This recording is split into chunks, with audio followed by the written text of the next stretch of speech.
Hey there, here I am back again with another Inside Marketing show. This time the conversation is all about AI in marketing. Friend or foe or both. So come on, let's jump in and find out with my panel of 4 marketing experts.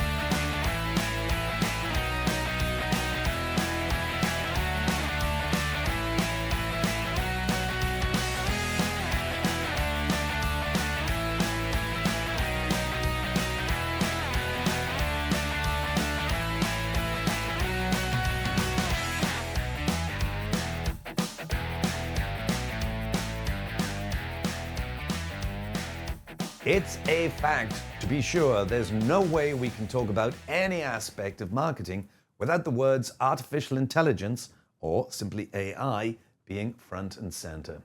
And there are varying views on the subject. For many, it's a technological blessing that increases productivity and efficiency. But for others, like people in the creative industry, they feel their jobs are being threatened. So many marketers think they can do the creative work without them. Just a prompt here and a prompt there, and suddenly graphics and videos and copywriting are being cranked out by AI assistants. But is that the truth? Many marketers of a certain age will remember the introduction of something called desktop publishing at the dawning of the personal computer age. In fact, a software package weirdly called Quark. Anybody remember that? If the answer is yes, you're giving your age away. That was the #1 DTP software tool, and the story back then was the same. It's the end of publishing, they cried. People creating and designing their own magazines and newsletters, company brochures, annual reports, you name it. That is, until people started seeing just how great Quark really was at creating absolute crap in the hands of wannabe creatives and designers. Could we be seeing the same thing again? Also, 2 of my guests on the show have published books on AI in marketing. In fact, one of them 8 years ago. Yes, that long ago, and the other just a few weeks back. Of course, I had to ask the question, did you write the book or did ChatGPT? Wait until you hear the answer. And perhaps even more intriguingly, what does apple cheesecake have to do with artificial intelligence? Well, more than you may think. So, let's join my panel to find out. And here we are for another Inside Marketing with me, Mike Graham, and I am surrounded by greatness as usual. I don't know how it happens, but I get these fantastic guests coming to join me on the show. So we're going to be talking about AI in marketing. Is it a friend or a foe? Or is it both? And I have 4 brilliant minds. And as usual, let's start ladies first. Thank you so much, Jennifer, for joining us. Jennifer Jones-Mitchell. How are you, Jennifer? I'm great. Thank you so much for having me, and it's great to meet all my fellow panelists here. It's been a while. So, Jennifer, you and I worked together for a while. We had some great fun working for Acronym in New York City on the 65th floor of the Empire State Building. There's an Indeed. address we couldn't forget. It was a great place to work when people used to say, how do we get to your office? We used to say, just look up. You'll see us. Yes. But Jennifer, so you and I worked together. Prior to that, you were in a big agency. I think you worked for Publicis, yeah? Yes, and Porter Novelli and Ogilvy, and I served as the president of the Brandware Group for a number of years. Wow. And then we had a little bit of fun over at Acronym working together there. Yep. And you've been one of the few consultants to literally carve a niche for yourself in this AI and marketing space. So thank you so much for joining us. There's a Thank little you. overview of what Jennifer does. I always like to ask this, though. Tell us something we don't know about you, Jennifer. Something you don't know about me. Well, I used to do stand-up comedy. Did it for a number of years. Wow. Mainly, I'm in Atlanta and worked around the southeastern circuit. This was before I met my husband. So my stand up was almost always about dating. So I would kind of enter the stage with a joke where I'd say, "Where are all my single people? Round of applause, single people." And everybody would go nuts. And then you let it die down. And then I'd say, "Oh, I don't have anything specific to say to y'all. I just wanted to see what my options were." And then I'd go into my whole bit. Nice opener, but marriage put an end to that, that's for sure. It did, because good comedy comes from unhappiness and tragedy, and I have a great marriage, so not as much Wow. humor there. There'd be plenty of that in my life. I should try stand up. Anyway, You great to have should. you. Thanks. And Jim Sterne. Jim, you and I have known each other for a very long time. We That is have. for sure. Been great pals. So in the monologue where I started there, I mentioned the fact that I was writing about machine learning 23 years ago when I wrote a book about SEO and specifically more about the science of information retrieval, the underlying science. That said, no competition here, but you, I believe, are the first person to write a book specifically about AI in marketing. And that was 8 years ago. Wow. So, how is it, do you think, that everybody's just like crazy about AI now when you were actually writing the book 8 years ago? Well, I was writing about um, machine learning, and that was not sexy. In fact, I wanted to call my book Machine Learning in Marketing, and the publisher said, no, no, no, no, it's got to be artificial intelligence. And I said, but it's just machine learning. No, no, no, it's got to be called Artificial Intelligence in Marketing. It's like, okay. So it is on everybody's lips because of November 2022 when ChatGPT hit the street, and suddenly it it was like the difference between having a personal computer that you could program yourself and having a Macintosh that had a graphical user interface. Suddenly Mhm. it was accessible, and people, without understanding what it is or how it's working, could use it. If you had a phone, you could use it. Boom, everybody has access to AI all of a sudden. Wow, there you go. You're also the founder of the Marketing Analytics Association. You're the founder of the Marketing Optimization Conference. Well, Mike, I'm sorry. For branding purposes, I would like to correct you. The Marketing Analytics Summit has been running since 2002. So marketinganalyticssummit.com, coming up in June in Phoenix. Thank you. You are absolutely welcome. I'm sorry I was so incorrect about that there. Anyway, there's lots that we do know about you. What do we not know, Jim? Well, you and I have known each other long enough that I am married to a woman who is a judge and a priest. I You know do. that I have Believe actually taken coals to Newcastle.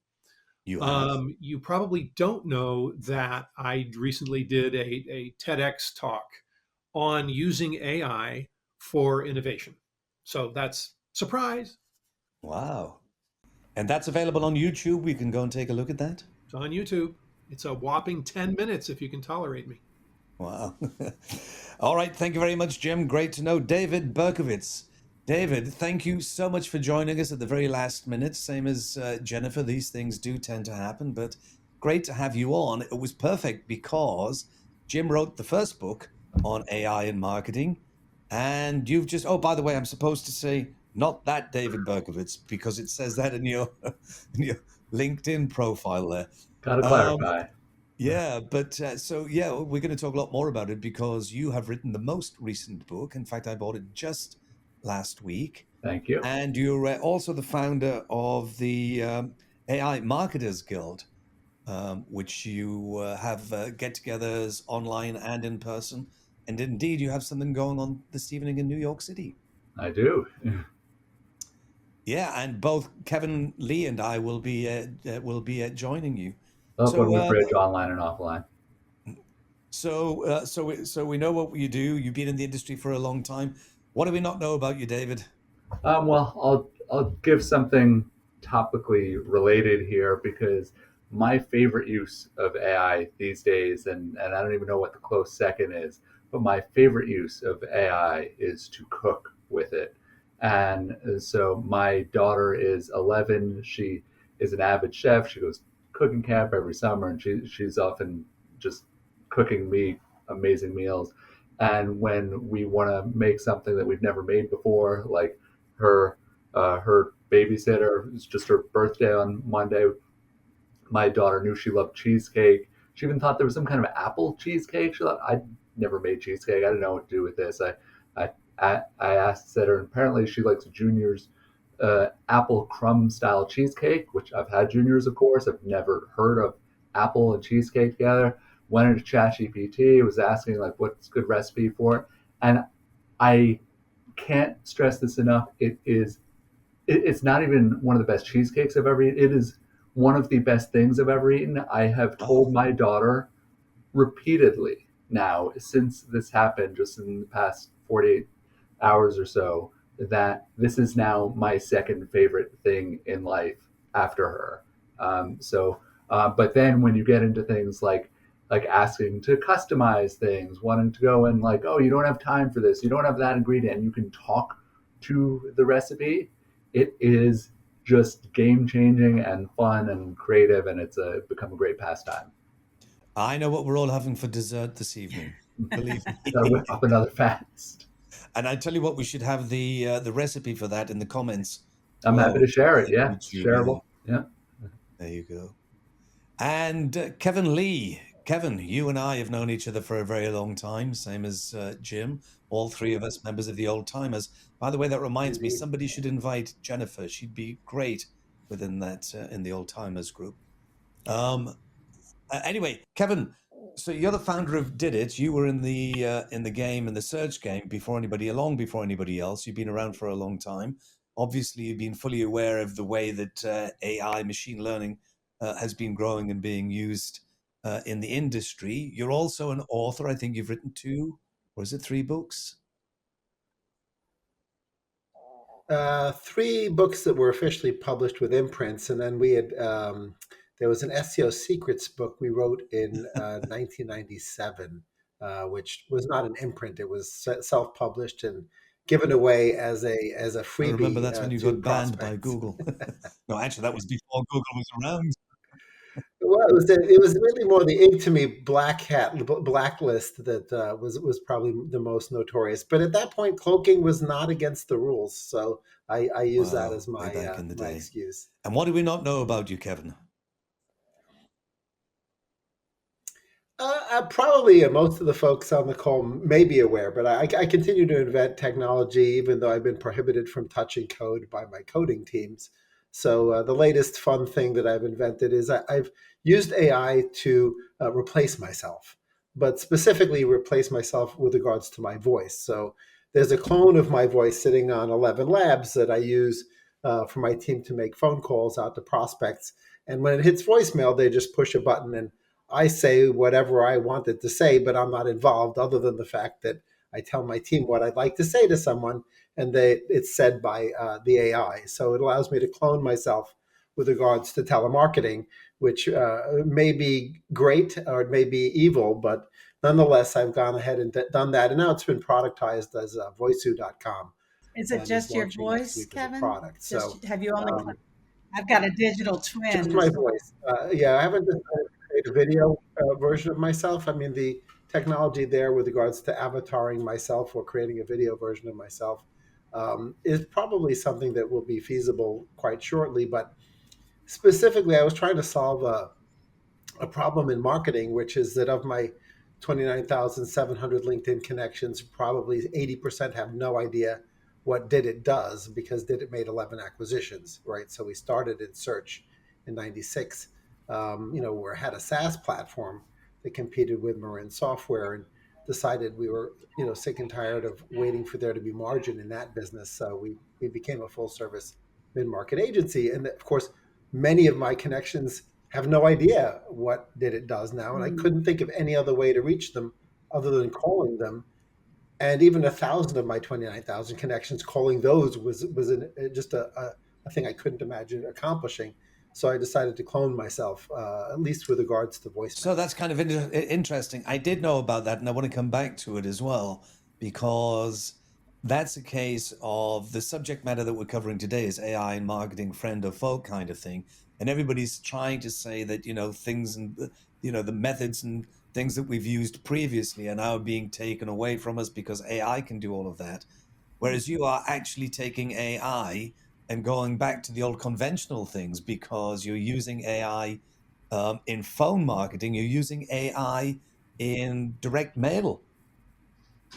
Yeah, I mean, we do have a button that we decided that it shouldn't just be voicemail, because the moat of building any technology these days is not that wide, meaning anyone can deploy, you know, a small team and use Cursor or ChatGPT or Claude to quickly replicate something. So we decided that it should be sort of a lightweight CRM, and then we started to think about, okay, if it's a lightweight CRM, what other buttons should we have to follow up with prospects? And so we integrated it in with a postcard mailing API, so that if we want to do a follow-up postcard mailing, it's a single click, and it'll use templates to merge them together and help you write the postcard, and you press the button and off it goes. And you know, we have obviously email integrated into that as well.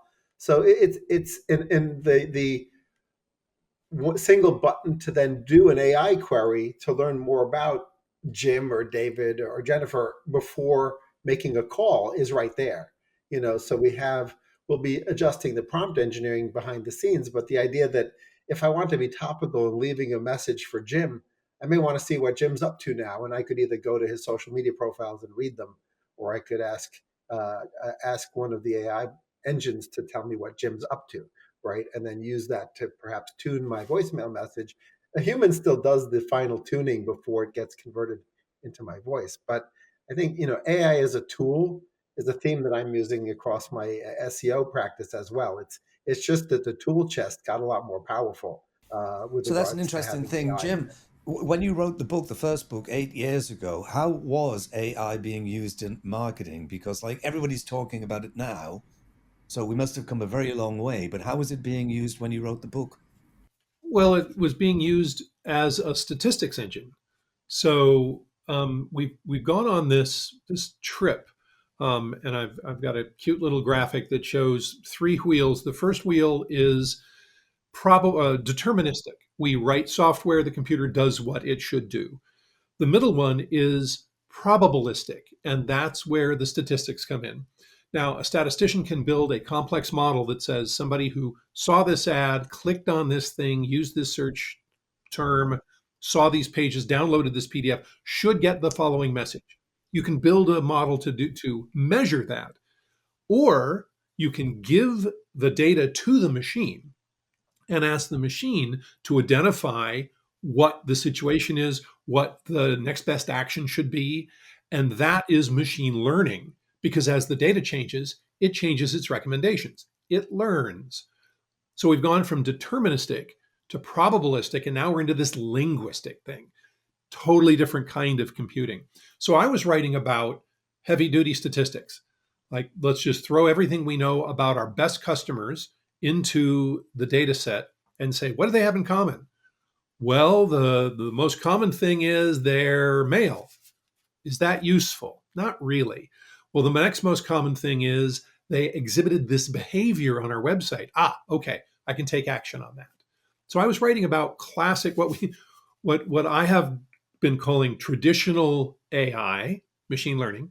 I just co-wrote a book. It'll come out in August with Tom Davenport, who calls it analytical AI versus generative AI. It is just doing statistics to give you probabilities and likelihoods versus actually generating stuff. So 23 years ago, as I say, I wrote a book called Search Engine Marketing, The Essential Best Practice Guide. It was mainly about SEO, but I wanted to use search engine marketing because I was the first person to have a book called Search Engine Marketing, and therefore it seemed to rank very well. But I've been a member of ACM, which is the world's largest computing society, for the same length of time. And inside ACM, I'm a member of the Special Interest Group for Information Retrieval. And I've been studying information retrieval, which has been around for a very long time. And in that book, I explained the vector space model, which was a concept developed by Professor Gerard Salton. He actually started working that in the late 60s. Got close to developing it in the 70s, launched something in the 80s, and then everybody used this, particularly in search, in the 90s. Unfortunately, the poor professor had died by then, so he never saw what had happened to this invention. But I explained what the vector space model was and why it was so difficult, that the fit between text and data is not good at all. So this idea that he came up with was called vector space, and it's very difficult trying to explain to people. But I came up with a simple way, I think, and it's oversimplifying it. But what I explain to people is, because text to data is such a difficult fit, what you have to do is try and give it some kind of a number, some kind of numbers. So vector space takes a look at every single word and gives it a coordinate. Well, what does that mean?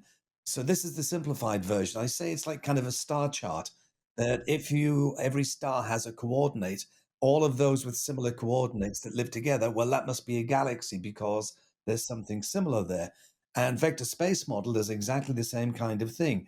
It takes all of the coordinates of all of these words, and words that lie closer together in vector space obviously have a similar meaning. So I've explained that over and over again. Google has been using this method of vector space since they started in 1998. They used something called support vector machines. So that's how long Google's been using this. Of course, it's changed now, where we actually look at the semantic side. And so we're now looking with sentence transformers like BERT. We're looking at the meaning behind a sentence. That's why the SEO industry is changing completely. But hopefully, I wrote all of that years ago, and people looked at it and thought, wow, this is gobbledygook. I don't need to know that. You would not believe the number of people who ask me now, go ahead and explain that to me again, Mike, how it works. So Well, that one brings me. thing that I think is so interesting about what you're saying there, Mike, is the profound impact that AI is having on SEO now. My company is human driven AI, and we help train marketers on how to use AI. And people are now searching in ChatGPT and Perplexity instead of Google. Google lost 25% of search to ChatGPT last year. This year, it's projected to lose 50%.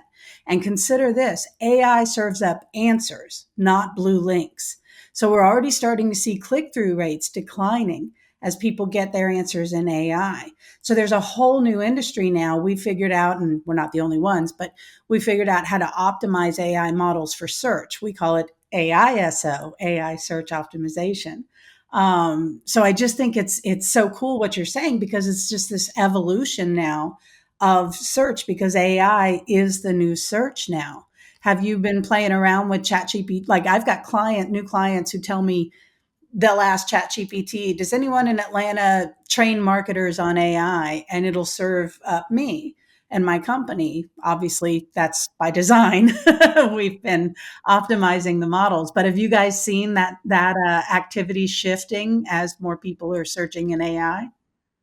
Well, I mean, the first thing is Google actually had a great year for search last year. So while the projections are showing that like things are going to shift, I mean, Google in particular, I think is the best of any company that we've seen at reinventing itself, and also being prepared to make itself obsolete, right? And I think a lot to the wave of mobile search, where the screen size got really small compared to the form factor they were used to, right? The number of ads being served per query went way down because Google couldn't do 20 paid ads before you get to. I mean, they might try, but it shifted, and even by serving fewer ads per query, they still managed to create the best user experience that's made them by far the most dominant mobile search play. So I think that we can have a lot of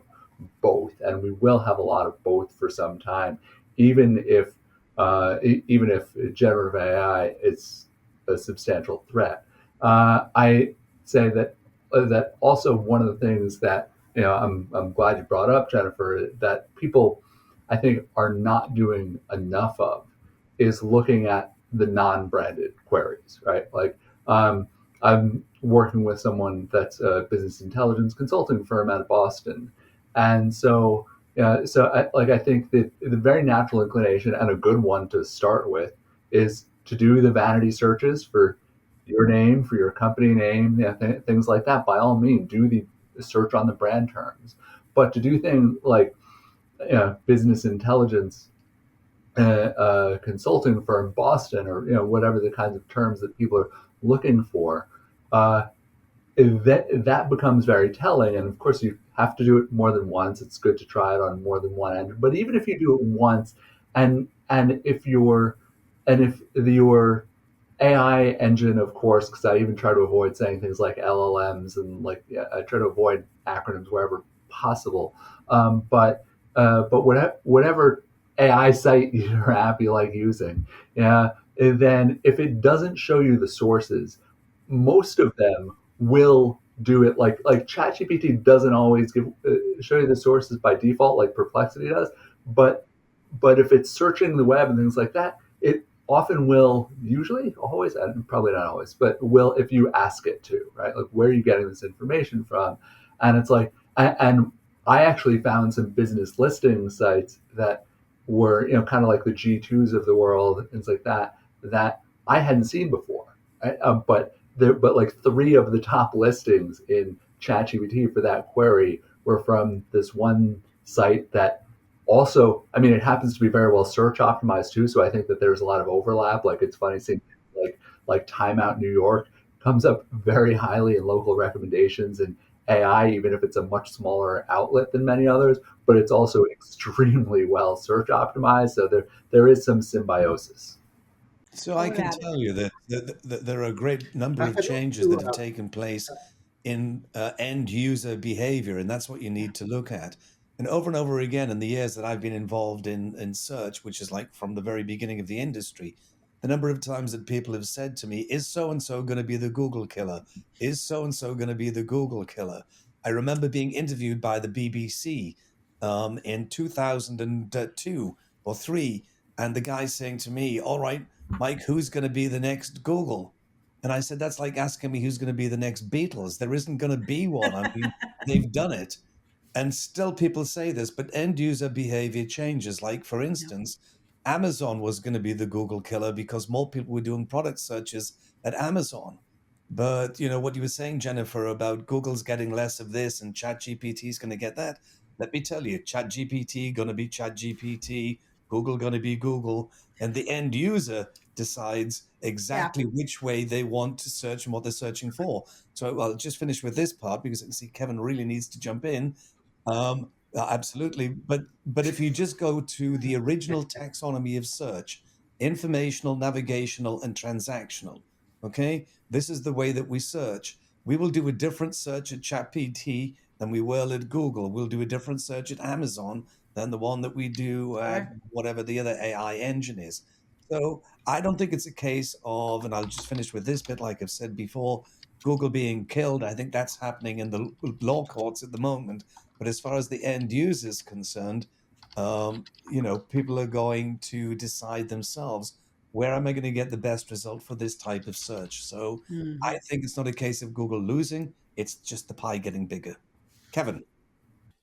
Yeah, thanks, Mike. I will reference one thing that I know that you did on a professional basis, which you were ahead of the game in sort of re-recognizing the importance of digital PR as it relates to getting content out there into the ecosystem that is favorable to your clients, right? And I think a lot of the remainder of the SEO industry is still extremely focused on sort of technical SEO and SEO relating to the specific domain, and are not really thinking about how digital PR looks a lot more like barnacle SEO, which, those of us who've been in the industry for a long time understand that that's this concept that, well, there are a lot more blue links in a SERP, search engine results page, than just the top one. So even if you happen to rank well with your domain, you have to think about, well, where else can I be that has a positive impact on my search visibility, which I think now is including AI visibility. But one question I'd love to get out to us here, and perhaps also think about the rest of the industry, is it doesn't seem like we've come up with the right acronym. And David said that he hates acronyms, but the marketing industry lives on acronyms. So do we call it AISO? Do we call it AIO? Do we call it GEO, generative engine optimization? Or then there's the one that, of course, sounds like you put it in a text to your friend, which is LLMO, right? So we don't want to be using that last one. But the point is, it doesn't seem like the industry has coalesced around what we should call the process of visibility optimization that includes the LLMs and potentially, is synergistic with SEO. Because the point was made that many sites that are really good at SEO are also favored by the Yeah. LLMs, but they're using a But we different shouldn't algorithm call it to We SEO call decide it whether anyway. you AISO prefer at, that. at Human Driven AI. That's what we call it, because we've kind of tested that AIO versus AISO, and people just were able to get to the end to figure out what we're saying when you have AISO better. But that just speaks to how new this is. I mean, it goes back to the same principles, just as you were saying, though. It's all about how you structure the content and giving AI through search engines, giving it the content in the formats that it wants. For example, AI is looking for a question and answer. So you want to really prioritize FAQs, Q&As. If you look at our website, almost every page is filled with FAQs. That's not so much for the user as much as it is for AI models, So, but yeah, we like AISO. What does the rest of the group think? I wish you would just think very carefully about what you're going to call it, because I'm going to go back to my old, not again, my search engine optimization. I was always against that. All of the years that I've been in this industry, this is 30 years now, I don't know anybody who's optimized a search engine. And I don't know anybody who's optimizing AI. So it's not AI. You're going to have to come up with something else What for about that what one. about QRO, query response optimization? Oh, Keep no. it simple, my friend. Keep it simple. I'm Agreement. going to offer that we keep it even simpler by calling it search, Mhm. because everything was, oh, it's internet marketing. Oh, it's digital marketing. No, it's just marketing. No. It's It's just search. search. I It's love information that. retrieval. There is a science, and it doesn't matter what type of information, whether it's audio, text, video, whatever it is. It's how do you satisfy the information need of the end user, and the end user decides. Again, informational, navigational, transactional. They're all for different reasons, and therefore I might go to different engines. I want to move away from the SEO thing for a little bit, because David, I guess in the book, and I've looked at the way that you structured the book, and it's nice because if you're brand new coming into this, and it has some very practical things in there. But, you say AI is about answers. AI, for a lot of people in the creative world, is about generating images and generating video. So when you were doing the research for the book and putting that together, did you find when you were talking to people about this, David, that there is this fear that people in, say, for a creative agency, oh man, guess who didn't switch his phone off? Sorry about that. That people in a creative agency are worried they're going to lose business because every in-house marketer thinks he just goes to ChatGPT and that's all the creative work done. Well, yeah, and one of the slides that I use in almost all my talks, even if I try not to be too repetitive, is I love the GIF encapsulating this moment from Lord of the Rings where Aragorn says to Frodo, "Are you frightened? You're not nearly frightened enough." Right? Like if you're not frightened of this, you're not thinking hard enough about it, and you're not appreciating all the implications and consequences. That doesn't mean it is all doom and gloom and the robots are going to take all our jobs and everything else.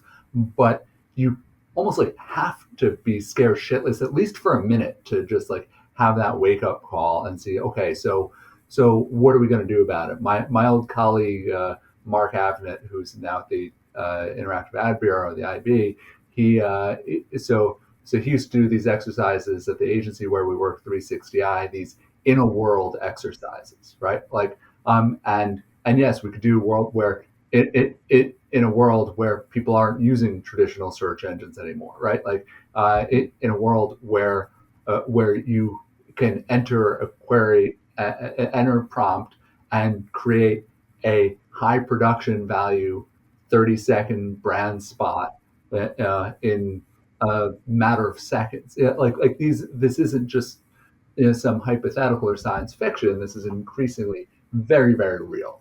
But then what is your role, right? Like, what is the human role as the brand steward, as the creative director, as the one that's thinking a few steps ahead, that's appreciating all of the kinds of nuance that goes into things? What is the human connection involved, right? Because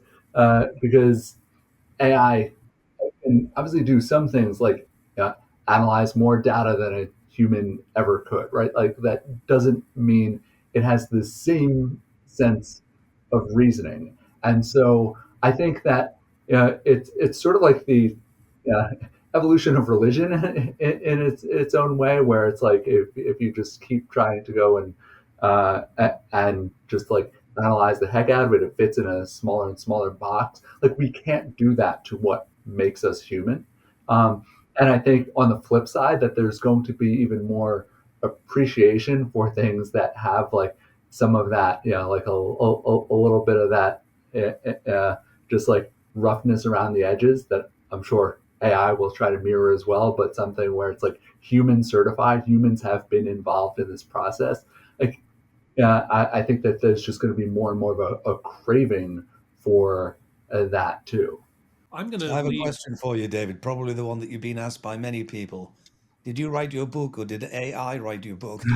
Well, I will tell you. So one of my goals going into this was that if you put any paragraph into some AI checker and said, did AI write this? It would be an emphatic no, because it didn't. And I'm hoping my voice doesn't sound like AI.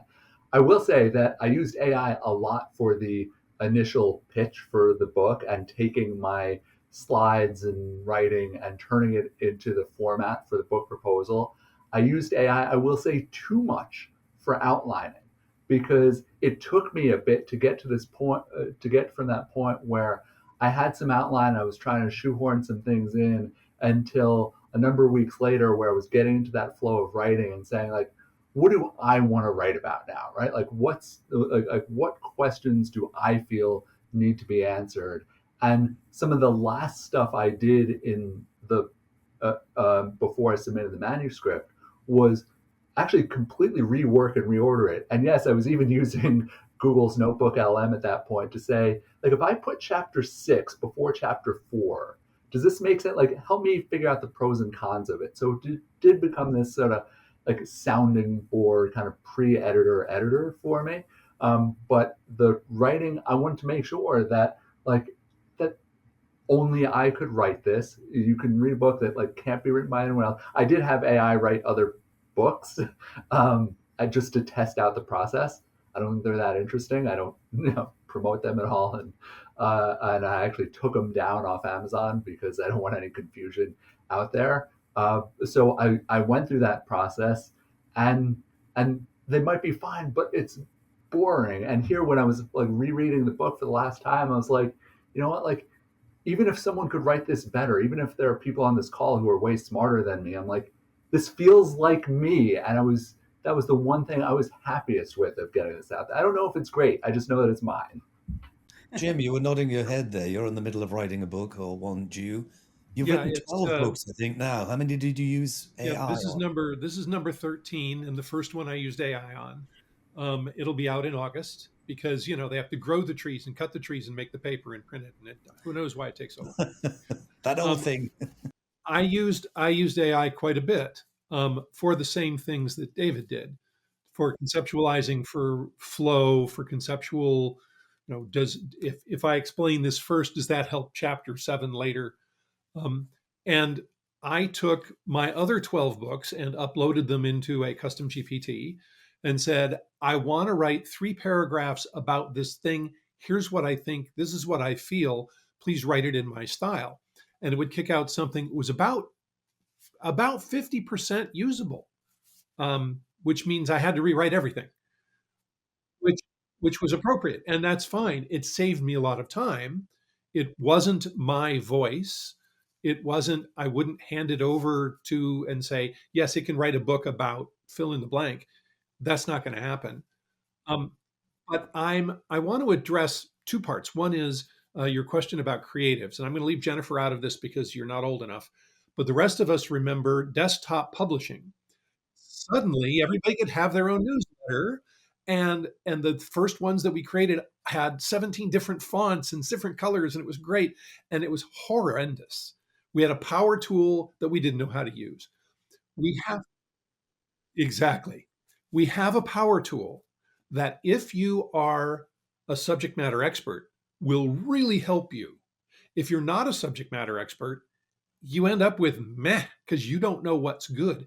If I if my grandfather builds an heirloom quality cabinet and it takes him 3 months, and I build an heirloom quality cabinet but only takes me 3 weeks because I'm using power tools, the result is still an heirloom quality cabinet. If I don't have talent, experience, or knowledge, I end up with something from IKEA. And that's the difference. What's the output look like? Anybody can write a book. Anybody can ask ChatGPT to write a book. And humans reading it will go, well, that sucks, because there's no expertise involved. So today, I don't know if you saw it just this week, ChatGPT now has an amazing image capability that can spell, and you can create ads, and any minute now you'll be able to create video. If I am a one person marketing team, I can do all of the creative stuff. That doesn't mean I can make it look good. That requires talent, experience, and knowledge. So, And not just look good, but do the thing you want it to do. Right. Have the Achieve the impact. goal. Right. You know, we have at Human Driven AI, we have a tagline: AI won't take your job. Someone who knows how to use AI will.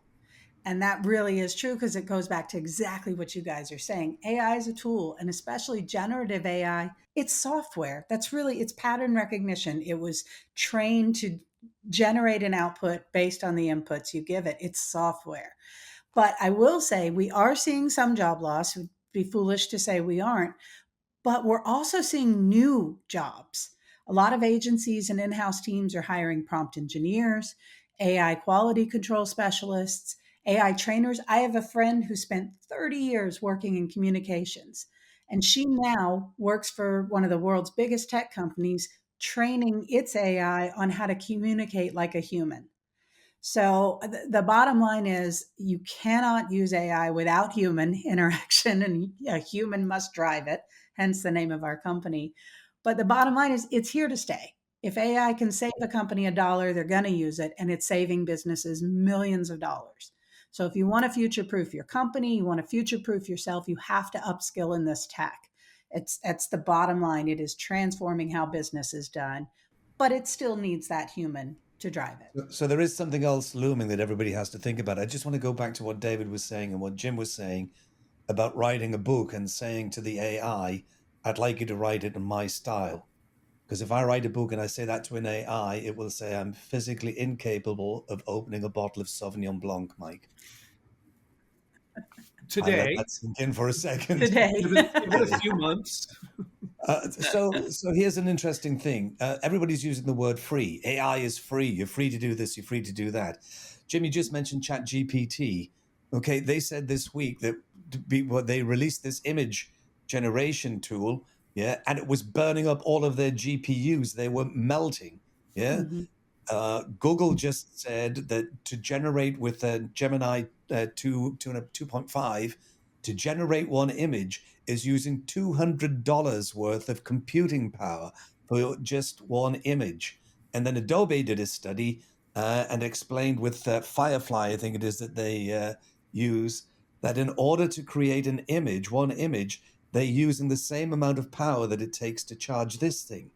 So at the end of the day, even though Google has rolled this thing out, Gemini is free, the pro version is free, while they fight about it in the marketplace, it's like the puppy dog sale. They give it to us, and then when they want to take it back, we don't want to give it to them. So they say, well, just give us money and you can keep it, kind of thing. So there is going to be this financial kind of involvement where you have to decide not just can I use this or is it going to replace somebody? There is going to be a cost involved. Does anybody have any thoughts on how much is AI in marketing going to cost? Well, this is happening already in coding, where you can buy a $2,000 a year coder who can do the work of a $200,000 a year person. Do it well? Oh, well, now that's a whole nother conversation. But the quantity of code that you can get out, and then you just buy a second one that'll check the first one, the cost is going to be worth it to the end user when they start charging money. $20 a month for me. I mean, I probably spend more than that on Netflix. I don't know. It's worth it. If Yeah. they said to me, well, suddenly it's going to be $500 a month. Yes, I would pay that. Don't tell OpenAI that I said that out loud. Mhm. But Mike, It's true though. So Adobe Creative Cloud, they're saying that to you now. You can use all of this, but they're going to end up charging you. It's going to be part of your subscription. You do have to pay ChatGPT something. Right now, again, it's like Gemini is free, the pro version. By the way, again, Google just said that one of the most outstanding things about the new Gemini is how great it can write code. So Mhm. coders better start worrying now. But that's just one area. So do we end up in a situation like, that ad on TV where they ask you, how many subscriptions do you have? Let's download and have a look. Oh, I've only got 3. No, actually, you've got 212 or whatever it is. How many Well, one of the subscriptions? things I'd always tell my clients when you're looking at your AI tech stack, start with what you already have. You don't have to go for every shiny new thing there is. Look at the tools in your tech stack because I promise you there are AI integrations in there that you can start leveraging. And then go to what problems do you want to solve? Where are there opportunities for automation? And let that drive your choices of which AI models you use and how you integrate them into your existing stack. If you go for every single new tool, you're going to go broke and you're going to use the wrong tools. But the right tech stack, the right tools. I mean, I can't live without ChatGPT Deep Research now. I mean, I'm paying $200 a month for it. They raise that. I'm going to pay it because it's a phenomenal tool for my needs. That doesn't mean everybody needs Sorry, it. Deep Research is available for $20 a month now. Mm. Sorry. Yeah. Yeah, I know. I'm adjusting my subscriptions, but yeah, I mean it's just that's the point you made though, Jim, that it is worth it. What I'm paying for it now, they raise the prices, whatever they do, I'm not going to give it up because it is so fully integrated in the work that I do now. But you We have to should be smart about the we should tools you keep in use. should also keep in mind that there is a purpose for it being free, and that Yes, is we as users are training the model, and they can't exactly. improve their models without millions of people using it every day. So there Yes. will always be a free version of some kind. Well, There's no and such thing as a free lunch. And as you know, a friend of ours wrote a book called Why Free is Bad or Free is Evil. What was John Marshall's book? Mhm. Free is whatever it is. Anyway, If but something if you you're feel not along with. paying, then you are the product. Yes. but to Exactly, that, you are the product. Kevin, can I just ask you real quick because you mentioned before about the fact that you're the Sure. founder of Did It, and then Did It acquired so many other companies that now you've got a full service agency, and you have creative, and you have copywriting, and you have analytics, all of those kind of things. I mean, looking at the growth of the agency and the way that you're going to move forward, where is AI going to have the greatest impact? Is it going to be on the creative? Is it going to be on the analytics? Well, it's certainly analytics. You know, right now, the LLM type AI isn't particularly good with numbers yet. But they're improving that dramatically at a fairly rapid pace. So I do believe that the various analytics platforms will get better and better at allowing for sort of more natural language questions about data and analysis of data without hallucinations being the answer. So I think there will be situations where um, analytics teams will get smarter faster using AI as a tool. Certainly, the creative teams, to the extent that it's garbage in, garbage out, right? So you need a great creative team to use the tool, the AI tools, effectively and get great output. And I think that's even more true on the coding side because we've seen many greater orders of magnitude speed and accuracy improvements for the code that's created when we're building technologies. So this is true for Voiceu, but also any custom code we're writing for the tech stack of Did It, whether it's the Inceptor direct mail tracking program or whatever. The because code is so structured, and also because I think the teams at the AIs wanted the AI to be able to code. They made that a priority, right? So it's interesting that there's sort of a greater advance on pair coding, where a great coder pair codes with an AI than other areas. And also, the AI is removing some of the hurdles for some of the sort of least interesting areas of coding, right? Because nowadays, a lot of projects that are being built require API integrations. And when you're doing API integrations, if the human had to read the entire documentation of the API for something, it would take hours and hours and hours from to find the right thing. They'd be like searching by keyword, they'd be digging down, and then they would realize that there was something in this API that was depreciated in the new API.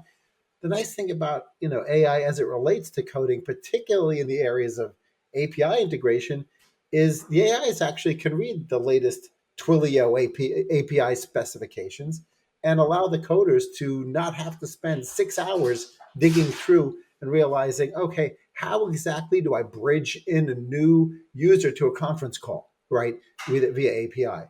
Because that area AI is very, very good at. So as an agency, we're trying to be nimble and sort of find the areas where API adds efficiency and velocity with no quality loss, or potentially even a quality improvement, versus areas where, okay, that person has 6 fingers, not really passing the smell test. And so this isn't an area where we are going to use AI as heavily, at least in its current generation. But we have no illusions, given the speed of AI improvement, that won't change tomorrow, right? As it relates to human avatars or creating, imagery that replaces, stock imagery, right? I would hate to be in the stock photography business right now, because, with the current level of AI, if I want, a vista looking out over mountains with snow caps, I don't have to dig through 40 stock images. I can just have a generative AI create one.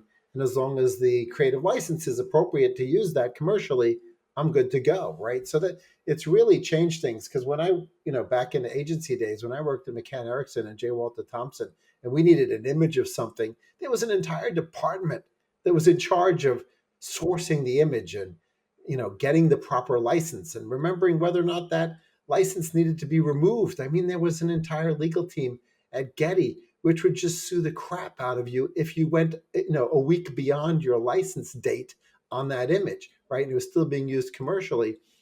There's a lot of So I change think the going Getty on. stock did a image really guys, if they want interesting to pivot. compete, they're going to go out now and start looking for people who have 6 fingers and no nostrils. Kevin, did you see that Getty did an interesting pivot last year, though, for the reason you just said? They have organized a lot of their stock photography and B-roll into training data sets, and they're now licensing that to people who want to train their AI. Yeah, I thought it was a brilliant pivot, because you're right. Not yeah, it's evolve exactly. or die for them on that side. So another interesting thing, Kevin, you talked about, looking at the whatever it is, the code for an API, and how you just want an AI to go ahead and summarize that. I think for people like Jim and David at the moment, both with new books, if everybody's just saying that to the AI, could you take that book and just summarize it? Oh yeah, I read your book. It was all 16 bullet points. Yeah. It's the new Cliff Notes, right? I mean, when we went to school, there was Cliff Notes, and I think deep Yeah. research is Cliff Notes on steroids, because you So can Yes, that's ask even it exactly. true. follow-up What are you questions. thinking about in terms of follow-up now? I mean, I'm sure the book's being very well received. I have to admit, I haven't read it entirely. I've been through it, but I only bought it last week, so I'm still getting to it. I like the idea that it is very practical. What's the next move for you?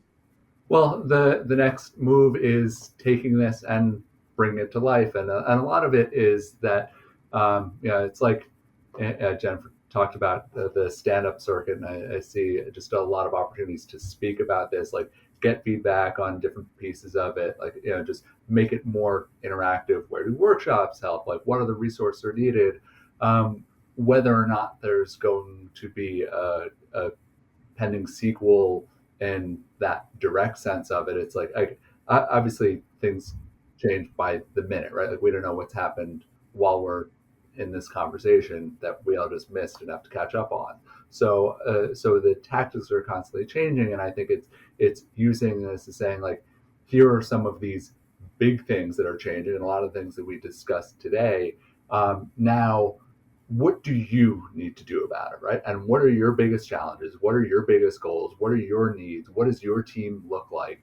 What's realistic? What's on your wish list? Like, what's the kind of thing that that maybe is going to work better 3 or 6 or 12 months from now, but we should keep our eye on, and then personalizing it. And this is where it's like this to me, like writing something where you have no clue who is actually going to pick it up, and it could be a business downstairs from in the city right now, and it could be someone 10,000 miles away at some major corporation. Like, I've no idea, right? So how do you internalize it? And I think with the other authors on that call, it's just like that hope, and I mean, I've written thousands of columns, things like that. There's just always that hope that there's someone out there on the other end of the line that is actually taking something and first maybe thinking about something a little differently, and then got, like, if someone's actually doing something, when you get that feedback based on something you've written or told someone or had a meeting with them about, and they get back to you a month or a year later and it's like, I did this because of that. It's like, okay, it was worth it, right? So this is a great conversation, and as usual, we're running out of time, and it could go on. We should arrange to do a 3-hour session for this one, but in the last few minutes, just some takeaways, some thoughts about what's going to happen next. I mean, we understand what David's talking about, what's going to happen next with the book as he moves on. For the next show where we all get back together again, what do you think we'll be talking about then, Jim?